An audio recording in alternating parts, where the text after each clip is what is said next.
Estou indo fazer uma palestra e eu resolvi gravar um pouquinho sobre o tema da palestra de hoje. E depois de um ano do diagnóstico, estou indo falar sobre burnout. E eu tenho certeza que se você já teve esse diagnóstico ou qualquer outro diagnóstico, pra gente não é tão leve, não é tão fácil falar sobre tudo aquilo que trouxe prejuízo, danos pra nossa vida e pra vida das pessoas que nos acompanham. Mas eu acho muito interessante que seja colocado em pauta esse assunto, que seja realmente dito, que seja... de repente muitas pessoas estão passando por isso e não faz ideia do que está acontecendo. E não, o meu intuito aqui não é nenhum diagnóstico, eu não sou psiquiatra, eu não sou psicóloga, eu não sou ninguém que tenha a capacidade de te diagnosticar. Mas eu posso te contar o que me aconteceu e te falar sobre o meu diagnóstico. E te dizer que não espere chegar no fundo do poço, não espere chegar onde eu cheguei pra se cuidar. E vamos lá.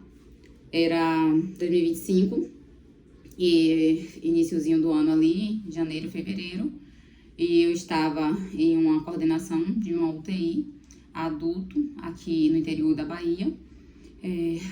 E nessa coordenação muitas coisas foram mudando em questão do hospital como um todo, e muita responsabilidade sim era estar ali. Já tinha costume de estar em frente a algumas coordenações, não era a minha primeira coordenação, mas aquela coordenação ela começou a tomar uma proporção muito pesada na minha vida. Ela começou a tomar um espaço muito grande na minha vida, maior que qualquer outra coisa, maior que o meu relacionamento da época, maior que o espaço que meus filhos tinham, eu digo maior em demanda. E eu comecei a ficar sobrecarregada. Eu comecei a ficar sem conseguir dormir, primeira coisa. Toda hora eu ouvia alguma coisa, algum barulho que era remetente à UTI, barulhos que não tem na minha casa, sim, era da UTI.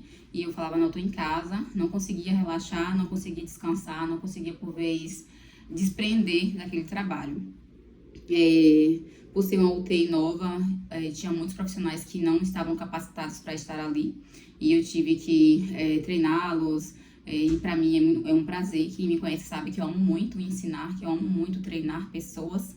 Eu fazia aquilo com muito amor, mas a gente tinha uma demanda de profissionais, era mais ou menos assim, em um plantão de 5 técnicos, 3 sabiam e 3 tinham rotina de UTI e 2 estavam aprendendo. Então era bem tranquilo, mas ainda assim meu telefone tocava muito, tinha muita demanda, tinha muita pergunta e tá tudo bem, eu aceitei aquele trabalho.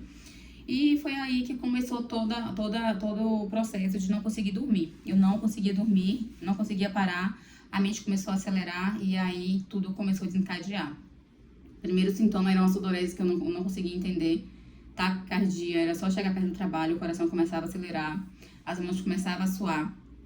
Por vez, eu entrava na minha sala, trancava a porta e começava a chorar. Inclusive, muitas das vezes, a minha gerência, alguém acima, né, em questão de liderança hospitalar, batia na porta, me ligava, mandava mensagem. Já levei advertência, como se eu não estivesse no hospital e eu estava na minha sala e eu tinha escutado me chamar. Mas eu não conseguia falar que eu estava ali, eu não queria falar com ninguém. E muitas coisas foi acontecendo. Comecei a ter um esquecimento que eu não sabia. Eu fazia uma coisa agora e ficava em dúvida. Eu mandei aquele e-mail, eu treinei, eu fiz aquele treinamento, assinaram a ficha de presença e comecei a ter algumas coisas, alguns pontos de gatilho que não era normal. E muitas coisas começaram a acontecer no meu jeito, no meu eu, Geisa, mudei muito. Eu comecei a ter um estado emocional e mental totalmente diferente. Eu sempre fui uma pessoa muito dura, assim, de fala, mas grosseria nunca foi muito meu forte. E eu comecei a ficar uma pessoa mais grossa do que eu me considero. Dizem que eu sou grossa, mas enfim. Era uma falta de paciência muito grande, meu humor mudou muito, eu não tinha vontade de sair, eu não tinha vontade de treinar, eu não tinha vontade de nada. Eu não tinha vontade de mínima coisa, eu não tinha vontade de tomar banho, eu não tinha vontade de escovar meus dentes, eu não tinha vontade de fazer nada de autocuidado.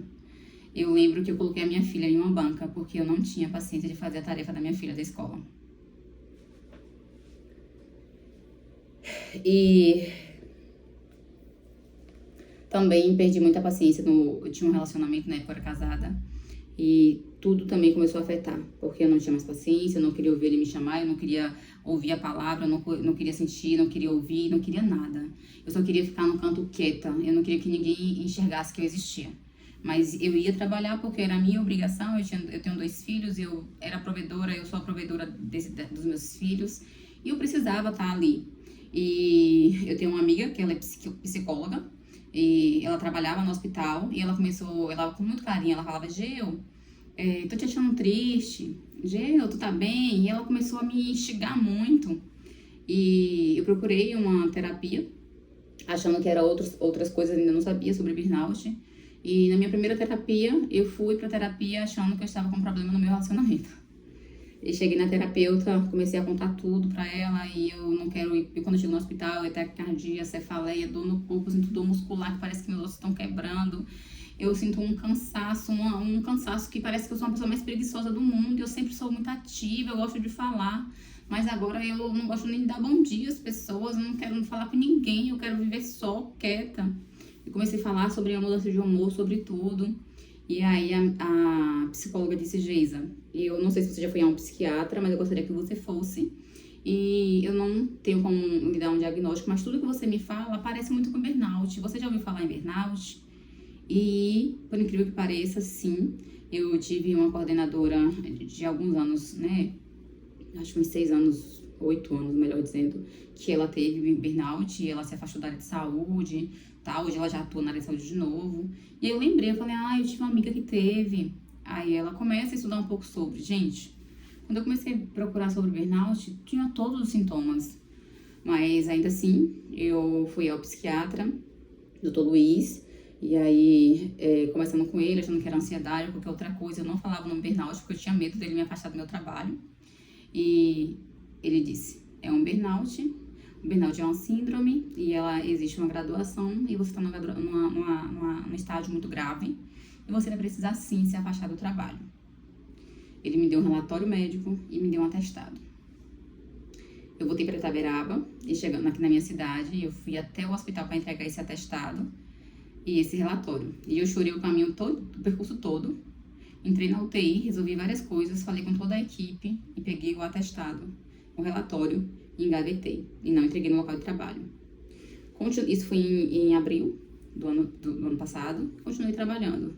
E aí a gerência do hospital, Geisa, por que isso? Toda hora tinha uma coisinha, sabe? E eu tava doente, até que eu cheguei já na staff, já não aguentava mais.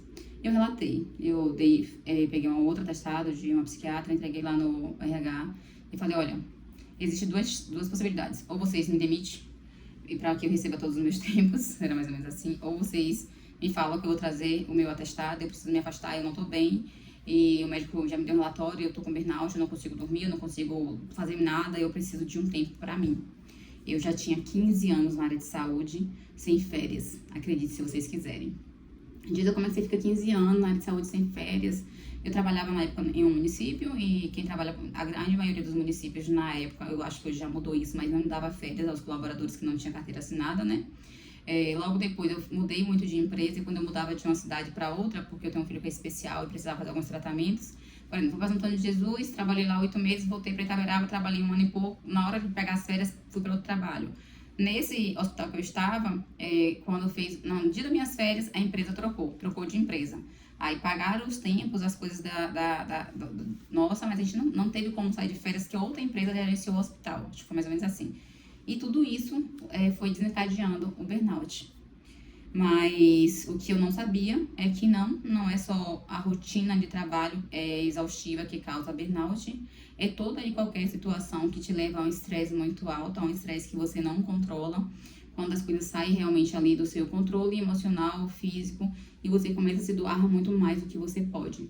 E é por isso que hoje eu quero relatar a minha história e eu quero chamar a atenção de todas vocês que estão aqui me ouvindo, dizer a vocês que não leve como só um cansaço, um mal-estar, um taquicardia, dor de cabeça, tô com dor de cabeça, você faleia, como você gostar de chamar, tô com dor muscular. É muito importante o autocuidado. É muito importante que você se olhe, se cuida, se ame, se proteja. Porque ninguém vai te proteger, porque a empresa que você trabalha não tá nem aí pra você. a grande maioria. Seus colegas de trabalho também vão trocar, vão colocar outras pessoas e você não vai receber nenhuma mensagem. Como é que você está? O que aconteceu? Tá tudo bem? Não, você não vai receber esse carinho.